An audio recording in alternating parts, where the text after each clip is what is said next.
Amados e queridos irmãos, boa tarde.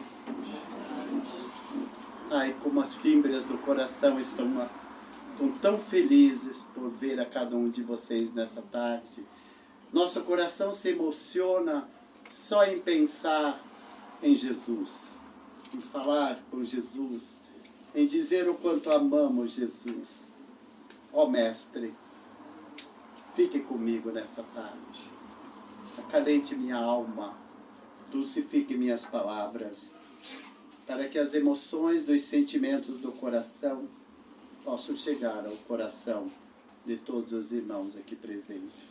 Nessa paz, nesse amor, nessa dádiva que o céu nos concede, nós gratificamos o Criador e rogamos, permaneçamos sempre na união, no amor e na paz. E que assim seja. Irmãos, a língua revela o conteúdo do coração. Diz-nos Emmanuel. E o tema dessa tarde, amados irmãos, faz com que nós nos silenciemos. Pessoalmente também deveria estar calado. Mas apraz-me o coração falar sobre um tema tão gratificante, dissertado por Joana d'Angelis no livro Liberta-te do Mal, que se chama Silêncio Moral.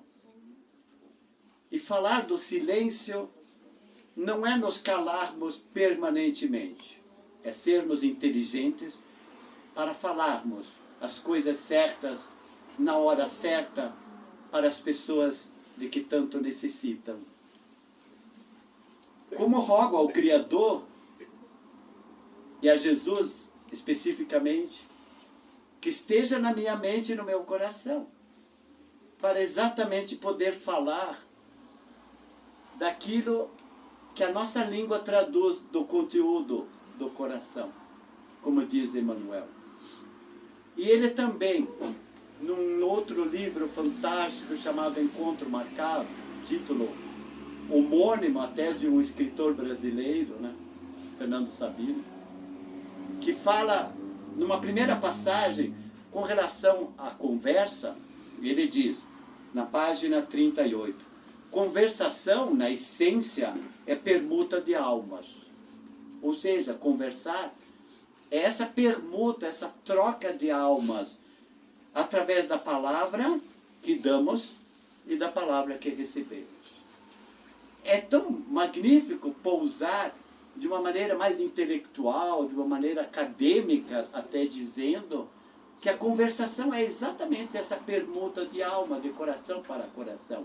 E não importa nos bancos escolares, nas academias, ou nas casas de oração, ou em qualquer lugar que estivermos, toda vez que conversarmos, estamos trocando e permutando nossas almas com os nossos interlocutores, com aquelas benditas almas, porque encarnados estamos hoje todos, graças a Deus, e possibilitados de assim nos dirigirmos mutuamente. E esse darmos, e esse recebermos, ele acrescenta, numa página mais adiante, na 112, que toda a criatura, ao exteriorizar, ou seja, na expressão mais clara, falar, exteriorizar-se, seja imaginando, seja falando ou agindo. Observem a expressão dele muito forte. Seja imaginando. Então a nossa imaginação também se exterioriza, porque nosso corpo fala, os nossos olhos falam, o nosso rosto fala, todo o nosso movimento e todas as expressões que fazemos também falam. E dizemos para aqueles que nos veem, nos ouvem, o quanto nos apraz podermos falar com eles, trocarmos as nossas almas, não trocar de um tirar do outro, mas assim, fazer com que essa simbiose perfeita dos sentimentos nos unam sempre mais ao bem. E é pelo bem e para o bem que aqui nós estamos, não é verdade, irmão? Aqui, nesta sala, e como também todos nós reencarnados. E ele prossegue. Em movimentação positiva, é um emissor atuante na vida. Por isso, quando falamos, somos emissores. E sempre que se interioriza, colocamos para dentro, internalizando, meditando, observando, obedecendo de modo passivo, é um receptor e um funcionamento. Então nós temos em nós essa alternância de sermos os emissores, que proferimos, que nos comunicamos, que falamos diretamente, como neste momento eu, e vocês são os receptores, atentos, de alma, de mente, e com o corpo também apaziguado, porque já se acalmaram, se atenuaram, deixaram com que a paz também os envolvesse. Então é uma troca, essa simbiose de ativo e passivo, daquele que fala, daquele que ouve. E por isso mesmo, seu coração fala exatamente aquilo que nós lá armazenamos. Eu disse o coração, porque os sentimentos primeiro estão lá imbuídos. E Jesus disse, a boca fala, ou seja, expressivamente se comunicando do que está pleno o seu coração. Então, Emmanuel simplesmente colocou mais adiante numa expressão muito mais feliz, não do Cristo, mas do que comumente se diz, que a língua revela o conteúdo. E já os nossos antepassados percebiam que a língua tinha dois grandes poderes, ou condenar ou salvar. Por isso é que até o rei pedia ao seu melhor servo que servisse o melhor prato. O que ele fez? Língua. Depois ele pediu que servisse o pior prato. E o que ele serviu? Língua. Para dizer exatamente, não é o físico, é exatamente o instrumento com que ela se serve para assim pronunciarmos as nossas palavras. Pois bem, acreditamos que com todo esse preâmbulo, o prólogo para introduzir e dar esses prolegômenos, gostaram do termo, né? Essas introduções primeiras de um tema tão belo chamado silêncio moral, é que nós vamos perceber algumas referências que eu pontuei aqui neste livro. Vou até mostrar a capa. Liberta-te do mal. Todas as abordagens verbais são carregadas de dois elementos. Da beleza da forma, mas não podemos prescindir que também tenha conteúdo. Se pudéssemos fazer uma comparação bem simplória, se vocês olham para um bolo, vocês comem primeiro com a boca ou com os olhos? Obrigado pela resposta.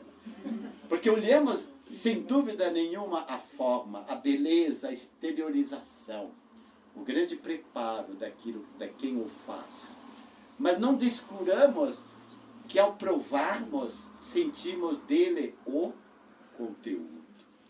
Por isso nossas palavras não devem ser, e a comparação não é minha, é também de Joana d'Angelis. Quando olhamos para uma tela, uma pintura, nós olhamos para a tela ou olhamos para a moldura? Qual é o mais importante? A moldura a confeccionamos recebendo uma tela. E podemos pagar regiamente para que seja uma das melhores molduras. Mas sem dúvida nenhuma não podemos descuidar que a atenção se volta primeiro para quê? E primordialmente para a tela, para aquilo que ela representa. Dadivosamente nos é concedido que nossas palavras são assim carregadas de toda essa emoção que está no conteúdo, de todo o carregamento do nosso estudo, da nossa aprendizagem, do bem que fazemos conosco mesmo ao nos prepararmos. Por isso mesmo, amados irmãos, tomemos cuidado com aquilo que falamos. Num consultório, ouvi quinta-feira uma senhora dizendo Preste muita atenção naquilo que você fala, porque não terá mais volta. Eu disse, obrigado, você já me deu um grande motivo para falar sábado na palestra. Mas onde você vai palestrar? Ah, eu lá numa casa espírita. Logo adiante ele assim, mas eu sou evangélica. Nos olhamos na alma e continuamos o nosso assunto. Hoje pela manhã, abrindo, olha, sou bem como jovem curioso, a internet lá, encontrei uma frase que é proposital. Por isso é que quando nossos pensamentos estão sintonizados, o universo conspira a nosso favor. Isso foi o Goethe que falou, poeta alemão. Encontrei lá na internet, você deve encontrar algo, nem sei quem postou. Ser inteligente é usar o silêncio para não entrar em brigas desnecessárias. Alguém viu isso? Bacana. Ser inteligente é usar exatamente isso. E por isso que o silêncio torna-se eloquente. E tão eloquente que marca muitas vezes muito mais do que uma palavra. Importante, na verdade. E logo adiante ela diz, a palavra oral, ela deve ser sempre musical mensagem que desperte a simpatia e a amizade. Para que essa mensagem musicada, olha para o meu irmão, quando ele põe como menestrel tão belo, Donai, né? Que trina com toda a alma e simpatia, faz com que minhas palavras se adociquem. E se ele tocasse agora, eu já estaria mediunizado para falar. Observe a importância da música. Observe a importância da musicalidade da nossa fala. E o que eu acabei de dizer, eu vou ler um parágrafo de Joana d'Angelis. Ela começa dizendo assim, calma, eu traduzo depois. O verbo zunzido ruidosamente, ou seja, pronunciado ruidosamente, verbo é palavra, além de agredir os ouvidos e, consequentemente, as emoções das pessoas, destoa de maneira agressiva da sua finalidade. Falo novamente da responsabilidade. Cuidado com as palavras. Por muito se falar, pouco se é ouvido. Fala-se demais. E por tanto se gritar, é que nós ficamos surdos. E não ouvimos mais a linguagem do coração. Quanto mais se alteiam as vozes, eu diria, quanto mais festas, mais ruidosamente festejadas as reuniões, menos se ouve. Porque todos gritam, todos têm necessidade de falar, todos querem se fazer presente. E poucos hoje estão nos eleitos que sabem realmente ouvir. E por isso mesmo encontramos pessoas que nos dizem, quer fazer um favor de me ouvir? Quer favor de ficar quieto? Quer favor de se calar? E nós devemos trabalhar isso, para que a nossa impetuosidade, sofreguidão de querermos imiscuir-se na fala do outro, é que tantas vezes ficamos corados, envergonhados, quando a outra pessoa nos diz, calma, quer me deixar terminar? Interrompemos aquele que está falando. E como é feio isso, meus amados irmãos. E essa bulha, esse barulho todo, faz com que nós percamos essa maneira educada, maneira sensível, maneira cordial de ouvirmos as pessoas. É muito útil, diz Joana d'Angelis, eu vou ler algumas coisas. O momento adequado para falar. Especialmente silenciar-se quando as circunstâncias assim o exigirem. Mas isso não é de comum acordo, perdoe meu termo, com o que o Cristo nos disse, vigiai e orai. É perceber no outro e perceber no nosso entorno o momento apropriado para falarmos. E quantas vezes nós deveríamos nos calar e não nos calamos? Por isso que Joana d'Angelis pontua alguns elementos importantíssimos dos silêncios diferentes. para logo, logo introduzir sobre o silêncio moral, que é o tema da palestra. E ela diz que há silêncios diferentes. Primeiro, aquele que é harmônico e reconfortante. Ou seja, as pessoas que nos ouvem, e quando percebem o nosso silêncio, esse silêncio nosso do coração deve ser harmônico, deve ter essa harmonia e deve ser, da mesma forma, reconfortante para nós e para aqueles que estão conosco. Não é gostoso isso? Da pessoa perceber que você não se calou porque não tinha nada a dizer. Você se calou propositadamente para dar tempo à pessoa falar. Tantas vezes nos perguntam, como é que você faz o atendimento fraterno? É um belo conselho, porque todos vocês amanhã serão também trabalhadores das casas e também vão ouvir fraternalmente as pessoas. A melhor coisa que eu digo, eu sento e fico ouvindo. É exatamente isso que as pessoas... A conversa fraterna é esse primeiro cuidado.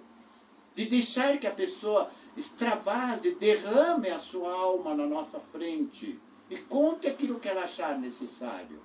E nós, de uma maneira muito cristã, elevada, imbuídos do amor e sobremaneira da caridade fraternal, nós vamos rogar ao alto que nos dê intuitivamente a palavra para conduzi-la e dar a ela uma resposta, um aconselhamento, uma diretriz para que ela saia mais reconfortada. E não é o nosso silêncio que faz com que ela se sinta bem?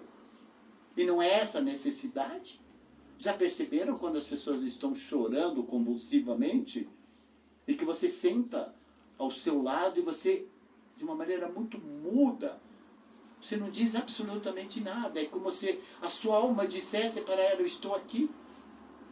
E por você estar tão perto, é que a pessoa se reconforta.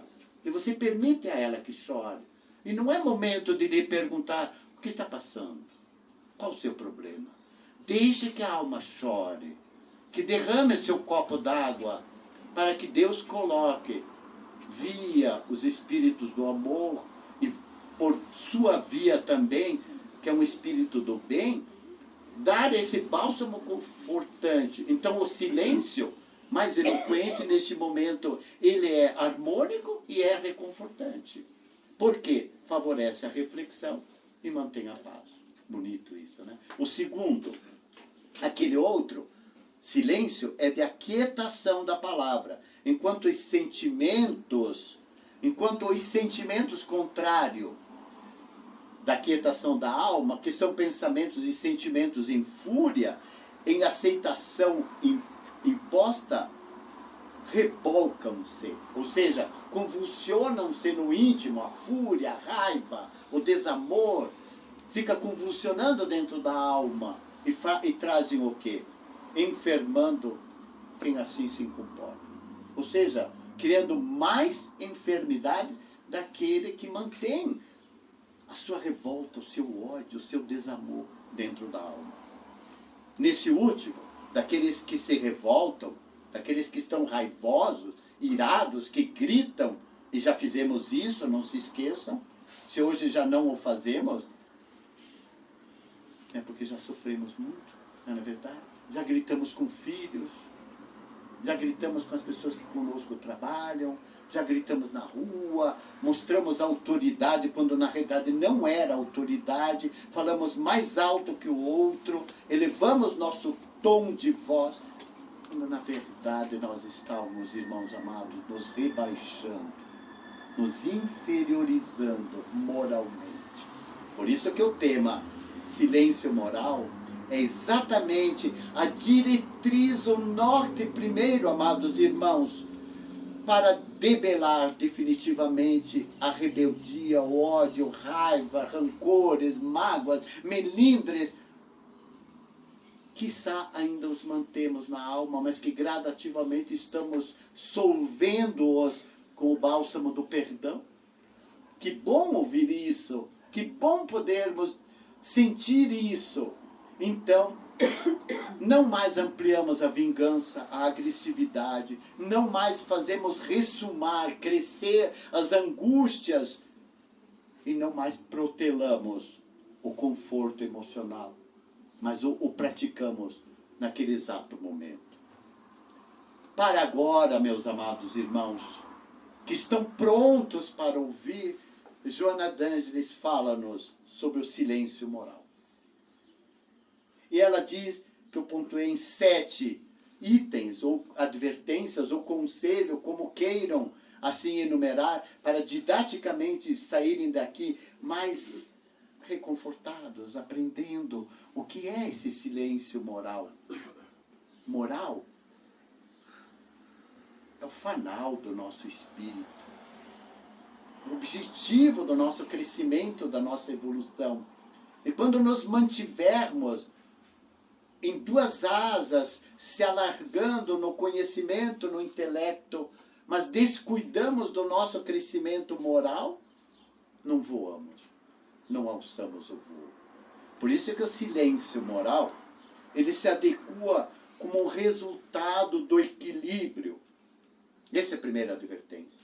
Ele sempre é uma adequação do equilíbrio e da harmonia. E que reflete as intenções superiores do indivíduo. Percebe? O silêncio moral reflete as intenções superiores de todos nós, do indivíduo. Segundo, o silêncio moral consegue diluir as ofensas. O silêncio moral, terceiro, faz com que esses sentimentos superiores também se elevam. Quarto, o silêncio moral amplia os campos do bem, porque nos calamos no momento certo. Silenciamos nossa mente das bulhas, desses pensamentos tresloucados que vêm em nós. Olho para cada um de vocês e peço que abram os olhos nesse instante e olhem para mim. Por favor. Vocês estão só olhando para mim ou já pensaram em quantas coisas? Vocês já foram, já voltaram, foram para casa, foram para lá. Alguns se lembraram até do ferro elétrico, da panela, que será que desliguei, o fogão. Alguns pensaram coisas tão bobas. Outros já se santificaram, pensaram bem. Outros começaram a se mexer. E as minhas dores? E você as acalma. Cura-me, Senhor, onde dói. Mas o pensamento pulula que o iluminado, chamado Siddhartha Gautama, Buda, porque Buda significa o iluminado, o desperto, disse aproximadamente há mais de 2.500 anos atrás, na frase dele, que a mente assemelha-se aos pensamentos e a um macaco louco pulando de galho em galho. Isso é de Buda, há 2.500 anos. E Joana d'Ângeles acrescenta, sendo necessários a disciplina e o exercício mental contínuo para acerenar, acalmar a nossa mente. Então só conseguimos o silêncio moral serenizando a nossa mente, acalmando-nos também. Por isso que seria esse quarto elemento do silêncio moral. O quinto, acalmar as ansiedades. E quem de nós não tem ansiedade? E que bom que temos ansiedade. Mas quando a canalizamos como força maior, nós a represamos no nosso imo, no nosso coração, para o bem. Não para extravasar iras e raivas. As nossas ansiedades nos impulsionam, nos motivam. Então elas seriam enobrecedores, esses sentimentos, para também acalmar essa ansiedade. Como as emoções, que não devemos jogar fora, devemos cultivá-las. Tem um livro tão belo, né? Cultivando as emoções. E quinto, retificar atitudes. Então o silêncio moral me possibilita que eu corrija minhas atitudes. Que eu me observe. Aquele famoso autoconhecer-se, autotransformar. Sexto, elaborar programas de desenvolvimento espiritual. Para que, como sétimo, a mente também se acalme e se serenize. Que bom. Isso se chama silêncio moral. E mais adiante ela nos dá um alerta. Me permitam ler um pedacinho para vocês observarem o quão ela é perspicaz nas suas reflexões. Há muito barulho perturbador nos relacionamentos humanos. Concordam? Há muito barulho. Cada pessoa mais desejosa de ser ouvida em relação a outra, impondo a sua palavra como um desabafo das constrições, dos problemas penosos que estão no seu íntimo, que experimenta, sem tempo mental para raciocinar. Que expressão bela! Sem tempo mental. É porque não paramos. Se eu pedisse, fazendo um parênteses, respirem, meus amados irmãos, por favor. Obrigado. Bem poucos eu vi que oxigenaram o cérebro. Oxigenaram toda a parte inferior.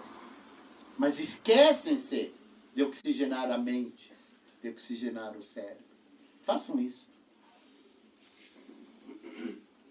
Vejam como nós precisamos disso. Para dar um tempo, um silêncio para a nossa mente. Para aquietar nosso coração. Ela continua. Fala-se apenas por falar. Dando lugar aos grupos loquazes, faladores e vazios de conteúdo. Eu não falo dos jovens apenas.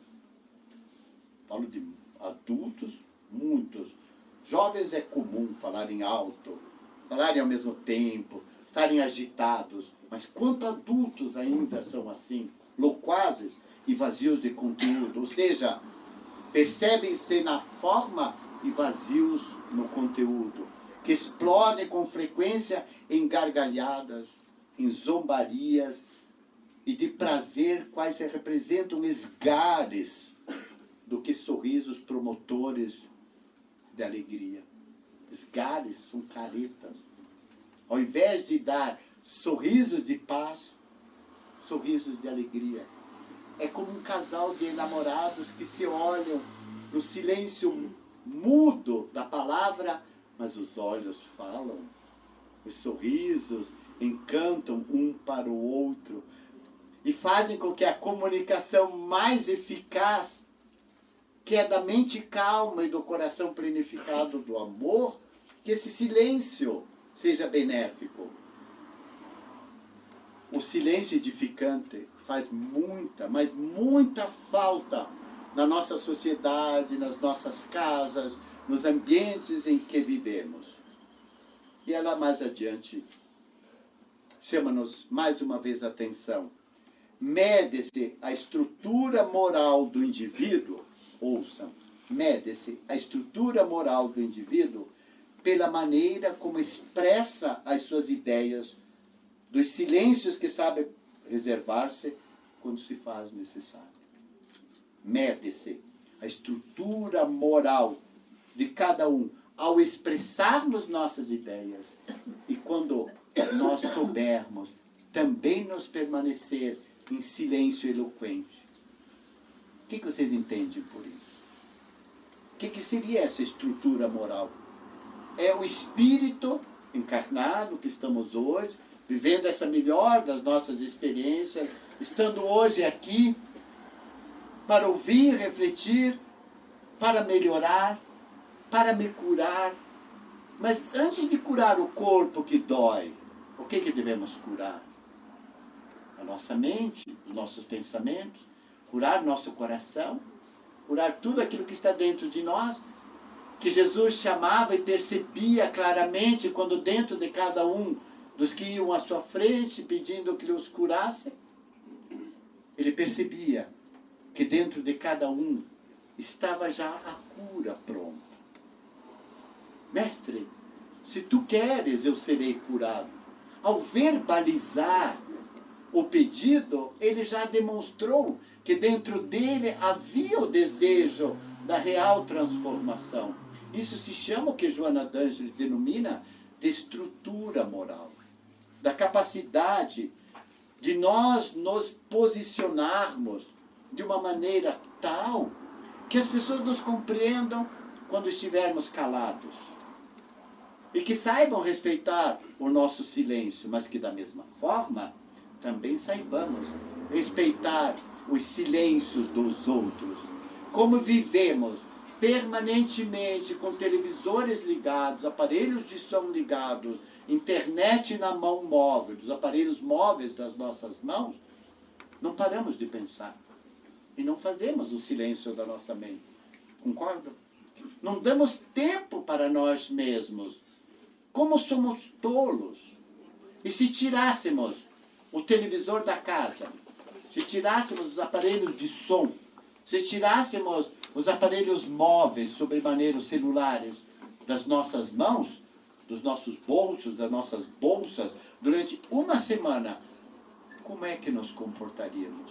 Alguns já me disseram, continuaria vivendo da mesma forma, de uma maneira calma, serena. Será que isso acontece efetivamente com todos nós? Mas você me diz, é minha profissão que exige. É minha necessidade de relacionamento que me exige. Afinal de contas, meu pai e minha mãe precisam me localizar, eu preciso saber onde estão as pessoas, preciso saber como é que andam, se chegaram bem, se já estão em casa, se estão acomodados. E essas necessidades e necessidades vão se acumulando. E 50 anos atrás, quando não havia, o que nós fazíamos quando saíamos de casas adolescentes? O que nossos pais faziam conosco? Ficavam aflitos, angustiados, entregavam a Deus, é o nosso anjo da guarda que nos conduzisse. E por meio da oração, da vibração e do amor, nos encaminhavam. O que fazemos hoje quando nossos filhos adolescentes saem à noite? Perdemos o sono? Ou ao deitarmos fazemos a oração mais bela, rogando a proteção, a bênção dos nossos filhos, para que retornem incólumes, da mesma forma como os permitimos sair do nosso lar abençoando-os. Quiçá nosso gesto que se levantou, porque o filho e a filha já saíram desabalada, à pressa, talvez dizemos com o gesto mudo, eu te abençoo, mas não há tempo de dizer, porque já partiram céleres para a balbúrdia das noites, infrenes, entregues aos vícios, às paixões sórdidas, e retornam estropiados aos lares, como tantos de nós, amados irmãos, também saímos em desabalada carreira, falando, agindo e fazendo para retornarmos à pátria maior, estropiados, rentes, no chão que palmamos, que plasmamos com nossas asneiras, perdoe-me o termo mais vulgar, para não dizer das tresloucadas maneiras com que fazemos e não fazemos o silêncio no qual temos necessidade de falar. Porque a língua mostra o conteúdo do nosso coração. Como é a advertência, meus amados irmãos? Para refletirmos um pouco mais que sobre os portadores do silêncio moral, esses portadores do silêncio moral, diz a benfeitora espiritual, são discretos, são gentis, não usam balbúrdia, ostentação, aparências, são discretos, são gentis, normalmente sempre cedem a palavra aos demais. Comunicam-se somente quando solicitados e de maneira agradável. A todos bem impressionam, deixando nos ouvintes um contributo valioso, decorrência dos seus conhecimentos, das suas experiências, e dão aos outros a sua credibilidade. Que aula magistral sobre o silêncio moral. O que se reflete nos portadores, daqueles que são já capazes, amados irmãos, de viver esse silêncio moral?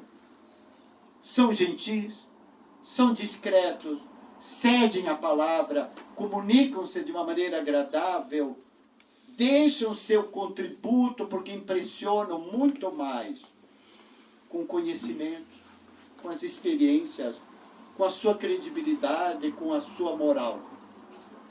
Então nós nos perguntamos, qual o exemplo maior do silêncio moral? E todos vocês já nos responderam.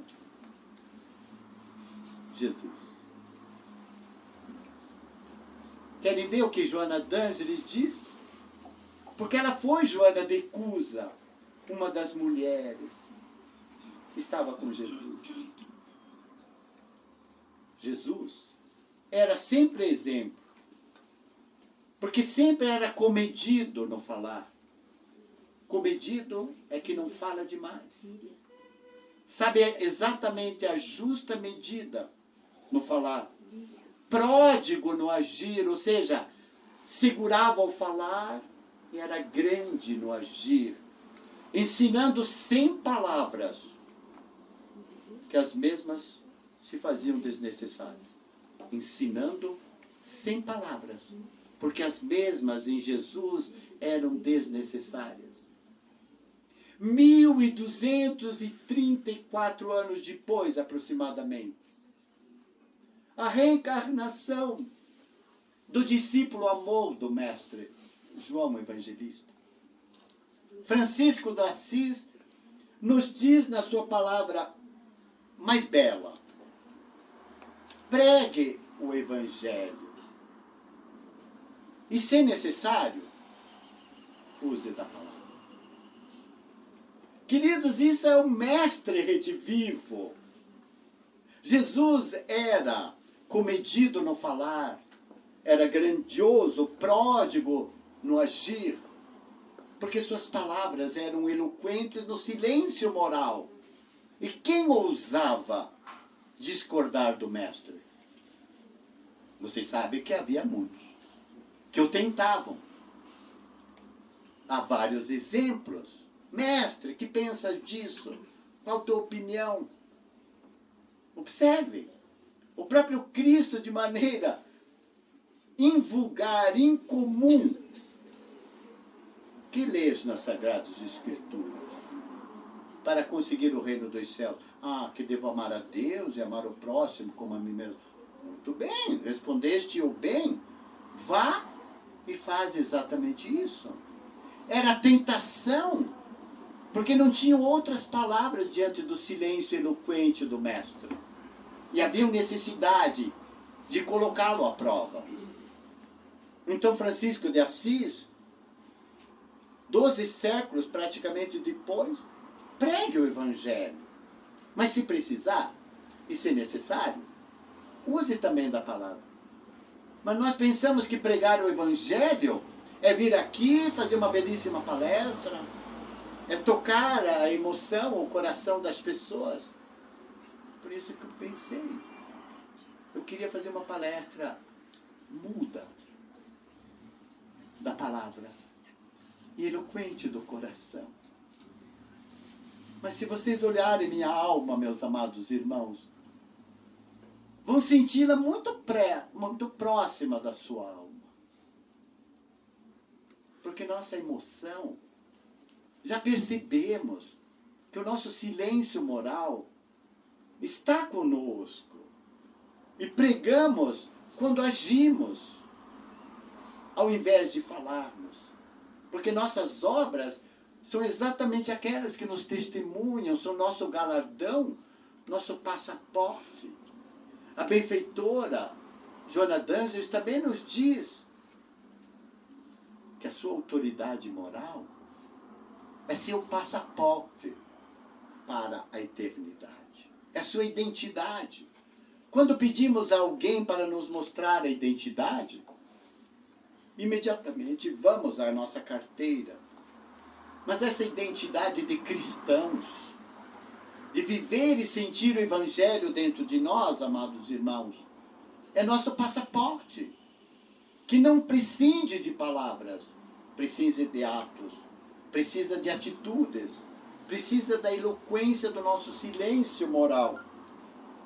Mas que façamos, e quando precisamos falar, porque vocês se perguntam, você falou o tempo todo de silêncio, e o que eu faço quando eu precisar falar?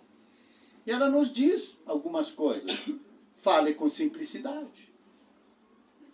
O importante é se fazer entendido. Faça como Jesus. Use parábolas, use exemplos. Mas fale de uma maneira simples, que toque o coração. E Jesus usava olhar os lírios do campo, as aves do céu. Vejam a palavra do semeador, a palavra dos talentos, a palavra da ovelha perdida, a parábola do filho pródigo. Usava o que eles conheciam. Usava daquilo que eles tinham por comum. Perdia uma moeda e ficava desesperada dentro de casa para achar a dracma perdida. Observem, era Jesus. E ela nos diz que os tolos falam demais e os sábios silenciam. Já ouvimos isso? Aprende a fazer silêncio no seu corpo físico. Aquiete o seu corpo. Encontre posições confortáveis. Sente-se confortável. Respire confortável. Pense confortável. Haja confortavelmente. Sinta-se bem. Sinta-se calmo. E fale com a emoção daquilo que está cheio o coração. É o que Jesus nos concita da boca falar. O que está cheio o nosso coração. E o que temos dentro do nosso coração? Obrigado pela resposta. Porque todos vocês responderam unisonamente. Dentro do nosso coração tem Deus. Tem o reino de Deus. Alguns estavam ousando pensar em outras coisas. No nosso coração tem o reino de Deus. E Jesus disse: faça nascer esse sol que está no seu coração. Faça reviver na sua alma a plenitude do bem, da paz, do amor, da serenidade. E ela nos diz, quase terminando, tudo quanto diga torna-se parte da tua sementeira. Ou seja, o que falamos, nós semeamos já. E vamos colher. E tudo quanto silenciamos transforma-se em contribuição valiosas para o momento da ensementação. Vamos explicar isso. O que falamos, nós plantamos. E nosso silêncio moral serve-nos de contributo para a hora da ensementação, ou seja, na hora de colocarmos a semente na terra fecunda do nosso coração. Didaticamente compreendido, para nos dizer: mantenha-se e mantenha-se sempre em seu silêncio moral. Quando nada mais houver para dizer, lembre-se de Chico Xavier. Quando perguntado: mas Chico, você que consola tantos que te procuram, se dá tantos conselhos, orientações, e Chico, o que você faz quando não tem mais nada a dizer? Que ao teu lado choram e se lamentam. Qual foi a belíssima resposta? Eu choro com eles. Isso se chama silêncio moral. De não precisar dizer, mas de sentir. É essa simbiose, essa troca de almas na conversação que dissemos no início de Emmanuel. Do dar e do receber.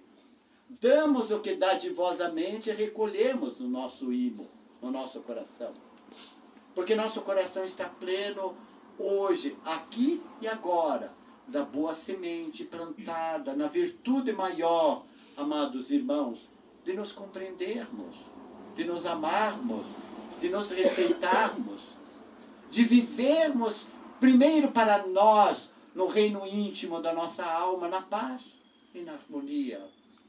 Para que depois, aqueles que conosco chegarem, caminhem da mesma forma, aprazivelmente, vendo as belíssimas paisagens da tela e não colocando os olhos primeiro na moldura, ou seja, paremos de olhar os exteriores das pessoas, a moldura, e olhemos antes de mais nada a tela belíssima que está na alma.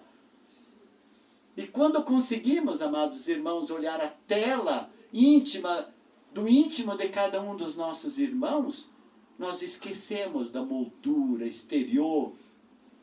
Se estão bem vestidos, se estão cheirosos, se são agradáveis, se são gentis. Mas primeiro enxergamos a alma daqueles que conosco mantêm a conversação. E quando paramos para ouvi-los, nosso silêncio dirá a eles: eu te amo, meu irmão, minha irmã, porque aprendo com você a todo instante, porque você me faz bem, porque você é contributo da minha vida para o bem, para a paz e para o amor.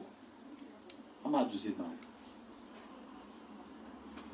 quiçá tenhamos falado demais, mas cada palavra foi com a intenção primeira e única de chamar a atenção a nós mesmos. Porque a palavra é eloquente quando carregada de sabedoria, quando carregada das emoções benéficas da alma. Vivamos, pois, de tal forma que todos quantos nos olharem sintam a beleza da nossa alma e vejam a tela do nosso coração, pintada a cada dia com as cores belíssimas do arco-íris, do sorriso que moldura nosso rosto e que moldura também o sorriso, o amor daqueles que conosco convivem, para que a nossa vivência e a nossa convivência seja mais real, mais plena, mais benéfica, mais cheia de luz, porque é de luz que nós precisamos. As trevas se neutralizam quando acendemos o farol do nosso coração, chamado amor. E que esse amor, traduzido em luz, seja a bênção, a paz, o ensejo, a elevação, a esperança do Mestre Jesus. Fiquem na paz, fiquem na bênção, com todo o amor do Divino Mestre Jesus. Que assim seja.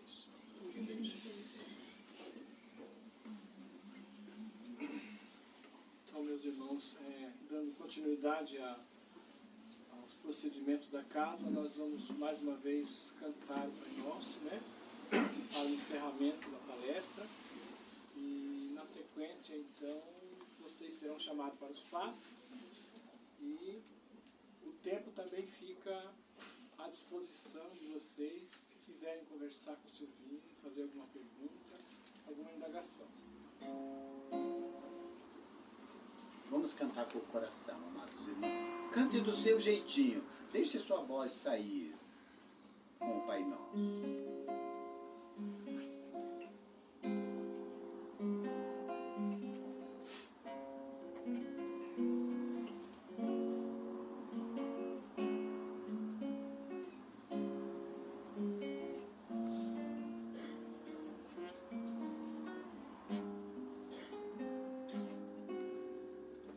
Pai nosso, que estás nos céus, santificado seja o teu nome.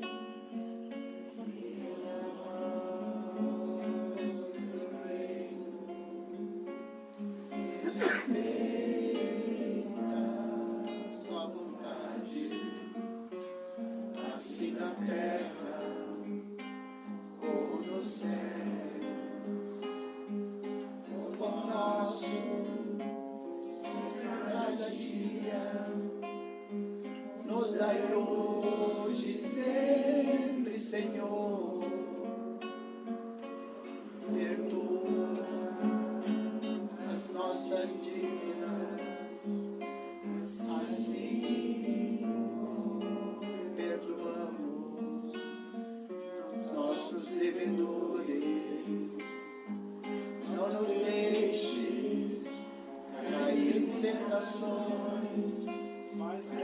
o Senhor de todos os males, porque é o reino, o poder e a glória para sempre, e que assim seja.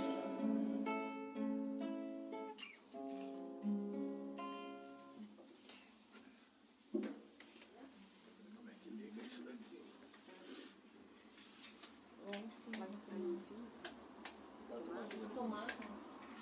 Fora da tomada. Aqui, né? Tem algum lugar que liga aqui. Agora onde que é? É o primeiro botãozinho. Liga e espera um pouquinho. Primeiro? Espera um pouquinho.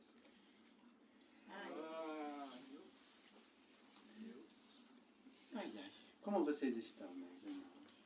Estão bem? Muito bem. Mesmo? Eu quero pedir desculpa, falei demais. Falei demais. O senhor não pode ficar em silêncio. Gente, mas quando eu li isso aqui no consultório médico lá, eu levo sempre o livro junto, eu fico esperando minha esposa. Mas quando eu li, eu até vou mostrar para vocês o que eu fiz com o meu livro. Ó, só para vocês verem. Eu vou estudando, lendo, repetindo, pensando, durmo pensando, levanto pensando, penso em vocês, oro por vocês, abençoo vocês, sou feliz com vocês, porque amo vocês. Que lindo isso! Ai, meu pai. Vocês conseguem fazer uma declaração de amor?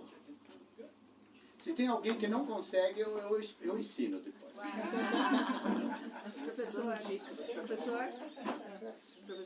Ai, que pergunta? Eu queria te fazer uma pergunta aqui. Diga, querida. Como é que a gente faz para acalmar a alma quando o nosso cerne parece que sempre foi barulhento e sempre foi cheio de energia e ele sempre foi a onda do tsunami? E as pessoas até ficam felizes por você ser assim, barulhenta, com a alma barulhenta, com o cerne barulhento. Essa querida, minha amiga, Ela é barulhenta. ela voltou porque o dia que ela veio a primeira vez, ela fez uma pergunta, eu acho que eu respondi mais ou menos e ela continuou na dúvida e voltou. Sempre volta. Sempre volta. Mas a pergunta dela é interessante. Como acalmar, aquietar a alma quando o cerne, ela fala do corpo, né? Do organismo, de tudo isso que está dentro de nós. Como conseguir o silêncio moral? Eu vou começar respondendo primeiro para você como referencial Jesus. Se você procurar a semelhança de Jesus, e é difícil, mas não impossível. Tudo que ele fez, nós podemos assim o fazer. Tudo que ele o praticou de tal forma dizendo, é possível. Você vai demorar mais tempo, alguns, mas é possível. Eu não disse hoje aqui. O que Jesus fazia? Periodicamente, e eu estou me emocionando te respondendo a essa pergunta, porque ela é muito importante. Era uma parte que eu ia falar, até dentro. Ele procurava o deserto. Antes de mais nada, o deserto dele chamado alma. Para quê? Para silenciar, para meditar e para se manter em comunhão com o Pai. No primeiro momento, sabemos que antes de ir à pregação, Jesus ficou 40 dias e 40 noites no deserto. Correto? Acho que isso eu não consigo fazer não. Olha, no tempo que eu estava no colégio interno, eu passei por os 40 dias de retiro. Eu confesso que não foi fácil. A coceira da língua era maior. E vez por outra, os superiores nos pegavam atrás das árvores, num cantinho, conversando. E éramos admoestados. Porque é difícil silenciar a boca quando não silenciamos. Pode sentar aqui. Quando não silenciamos nossa alma. Então, o que Jesus nos exemplificou? Retire-se. Faça o silêncio. Ou seja, emudeça a palavra exterior. Os franceses têm uma expressão muito bela, chamada fermer la bouche, né? Fecha a boca. E isso é interessante, fermer la bouche, fecha a boca. E aquietando a mente, ou seja, o pensamento não tem como. Ele vem e volta, mas você dizer aceito ou não aceito. E praticar o que Jesus praticava com a meditação. O que era meditação? Primeiro, eu entendi que meditação no colégio era ler um texto sagrado, das Sagradas Escrituras, sei lá, da Bíblia, e ficar refletindo, ou sobre um santo, um texto da biografia de um santo, ficar refletindo. Mas estudando os nossos ancestrais, os orientais, percebemos que a meditação é, antes de mais nada, é aprender a não pensar em nada. É aquietar. Como, por exemplo, quando a gente pratica a meditação, a gente ouve o barulho, mas não dá atenção ao barulho. Ouve as pessoas gritarem ao nosso redor e nós não damos atenção. Correto? Então a gente vai gradativamente aprendendo que a meditação é difícil parar de pensar, mas é não julgar, é não condenar, é não primeiro emitir pensamento interno, ou seja, chamado julgamento, e depois o pensamento externo ao verbalizá-lo. Então, se você, por exemplo, quando Jesus falou vigiai e orai, então o vigiar é vigiar a si, vigiar seu pensamento, cuidar com as palavras, cuidar com aquilo que você faz, cuidar primeiro, na comunicação a gente fala da comunicação não verbal, eu vou tentar imitar, fica fazendo assim com a cabeça, fazendo assim, aquele gesto, fazendo com as mãos, etc. E as pessoas começam a dar atenção ao nosso gestual. E não prestam mais atenção naquilo que a gente diz. Então a gente aquieta o cerne, de que ela fala o nosso organismo, o Jonathan também falou. Então aquietando primeiro o nosso corpo pela respiração, pausando a maneira, tentando se reharmonizar pelo silêncio, pela quietude, fazer com que o nosso a nossa dupla visão, chamado terceiro olho, sabe que nós temos a dupla visão? Quem ainda não consegue fazer é aquele virar o olho sem virar o olho. Aquele que você consegue mentalizar. Faça isso à noite, lá na cama, com a luz apagada, consiga assim, como se você virasse o olho, e você consegue imaginar o gramado, você vê todo esse verde, a árvore, você consegue ver as folhas se balançando, alguns passarinhos voando, borboletas, você vê as cores. Vocês já conseguiram fazer isso? É lindo. Então aquilo vai te acalmando, você faz a dupla visão. E aquilo é fantástico. Então você vai se acalmando, aquietando, serenizando. Então o seu corpo se acalma porque você serenizou a mente. Aí os espiritualistas falam assim, faça uma oração. E a melhor oração é aquela que vem do sentimento da alma, não é verdade? Aquela que não é mecânica. Até pode ser o Pai Nosso, mas não dizer o Pai Nosso assim, Pai Nosso que está no céu, santificado seja o vosso nome. Não, use a palavra apenas como motivo, mas pense em cada palavra, no sentido da palavra, dê sabor à palavra. Por exemplo, sabor é como se você experimentasse a fruta. Percebe o nosso palato, nossa sensibilidade? Pai. Você pronuncia assim, pai, até encostando os lábios. Você está sentindo assim? Pai, mãe. O pai é oral, é aberto. A mãe é mais nasal, parece que ela é mais afetiva. Mãe. E pai é oral, pai. Perceberam? Depende dos meus filhos, é mamãe! Exato, exatamente. Aí vem aquele... Aí você responde, o que foi, filho? Ou aquela outra resposta. Né? Chama teu pai! Exato. Ou qualquer coisa. Então a gente se aquieta nessa tonalidade no paladar. Por isso a gente fala, os sentidos são 5. Quanto mais você os utilizar, mais aprendizagem, mais internalização. Por isso que eu falei do paladar da palavra. Pai, mãe, Deus. observe. Observe as vogais, como algumas são abertas. A, E, I, O, U. Começa por aí. Aí você vê as consoantes. D, D, C. Então, o nosso vocabulário é riquíssimo, o nosso alfabeto é riquíssimo, a língua é maravilhosa, é melhor do que inglês, melhor que francês, ela é doucement belle, igual como o francês, mas ela é rica, porque toda a língua tem a sua docilidade, porque o coração está dulcificado. Agora, ela pergunta, mas como ter o coração doce?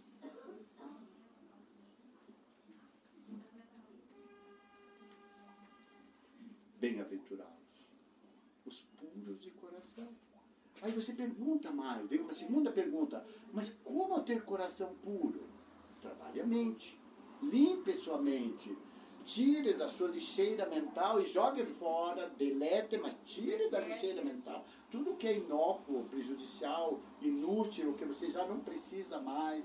Por exemplo, não precisa mais guardar todas aquelas raivas, aqueles medos, aquelas ansiedades, e precisa. 19. E a gente guarda de que forma? Cada vez que a gente conta e reconta um fato. Não pense que eu não sou santo. Eu também me pego tantas e tantas vezes contando um fato que aconteceu. Silvino, responde uma para mim então. Respondi? Respondeu, né? Uma para mim. Muitas palavras ferem mais do que uma bofetada. Mas sem dúvida.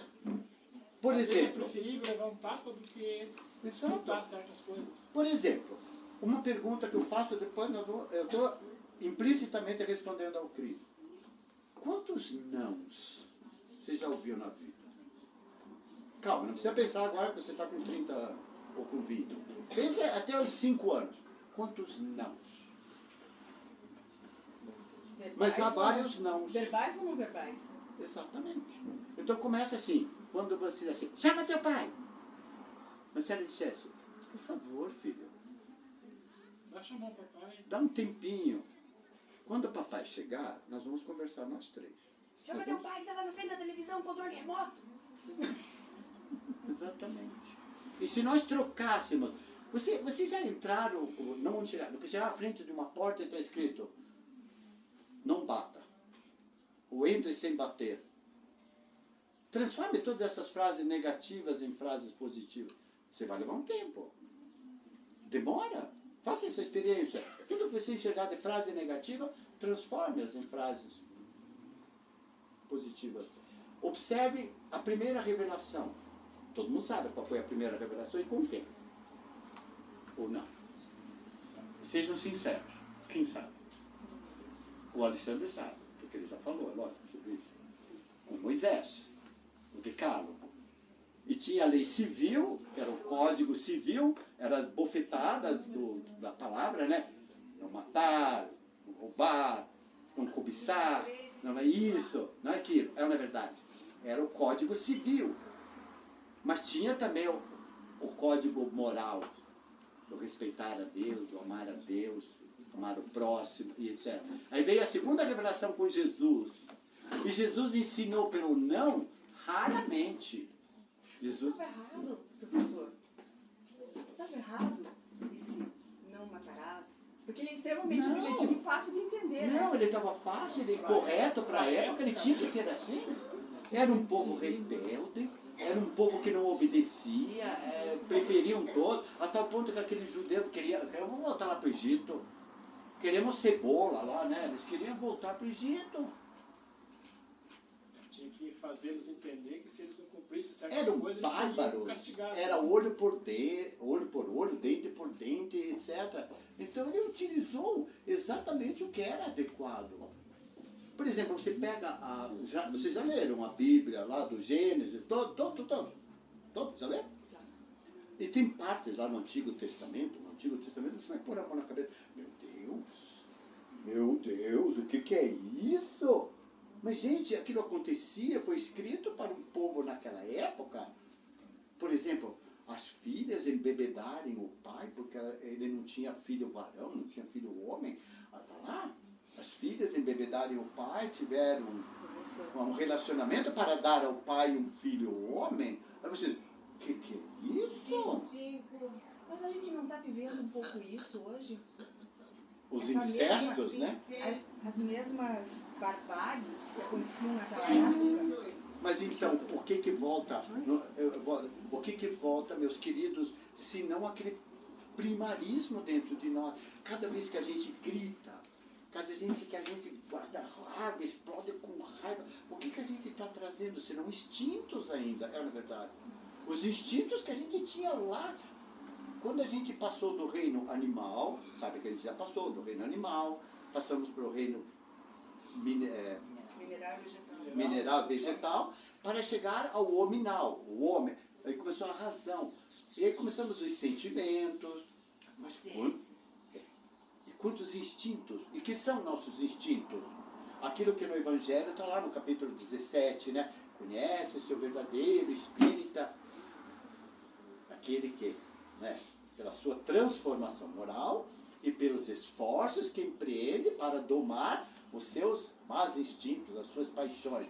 Ou seja, aquelas que são lá atrás. Mas como melhorar isso? É educação. Não aquela educação de banco de escola.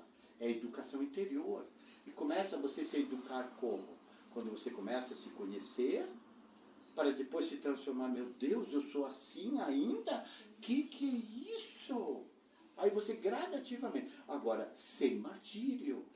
Por exemplo, vamos cá entre nós.